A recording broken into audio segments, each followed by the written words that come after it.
Welcome back. Now then, our next guest this morning is a young man with a powerful voice which has pushed his record into the #1 slot in the charts. The title, Never Gonna Give You Up, could be Rick Astley's motto for holding on to the prime pop spot. Good morning to you. Thanks for joining. How are you coping with fame so far? I mean, you were absolutely catapulted into stardom, weren't you? Yeah, that's right, but I mean, I'm just taking it as it comes, really, day by day, you know. I've tried not to let it sort of go to my head yet, you know, if I can help that, but...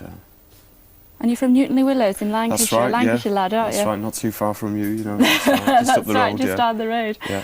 But you, as I say, you sort of not let it go to your head so far. But how did you start off? Because although you were a singer, you started off as an engineer with us. Well, not an engineer. It's what's known as a tape-op.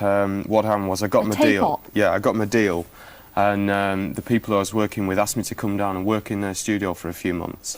Because well, they say, and I suppose I agree with that I'm quite reserved, really, quite shy. And so they asked me to come down and work as a tape-op, which is basically being a T-boy, really. And so I just got to know everybody and the way they work, you know. And Never Gonna Give You Up was released quite a long time ago, wasn't it? Well, it wasn't released a long time ago. It was roughly 5 weeks ago now. But it was recorded quite a long time ago, yeah. And why did they keep hold of it for so long? I think it was just waiting for the right time, really. Decided on, because we have recorded quite a few songs, and it was just decided on the song we wanted to release as a first single, because I think that's perhaps the most important one, you know. So it's just a matter of a few things, really.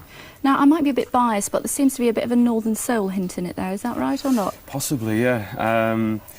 I don't know, I don't really think I've been influenced by Northern Soul music, but I mean, I do like a lot of soul music, especially the modern soul, as opposed to, say, the Motown stuff and that, yeah.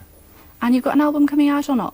We have, yeah, we're in the process of doing that. As I say, we have recorded some songs, and hopefully we're going to pick another single from the songs that we've done, and in the next few months we'll finish off the album, yeah. And so where are you going to go from here? You're jetting off to Germany tomorrow? Yeah, we're going to Germany tomorrow to do some TV, so...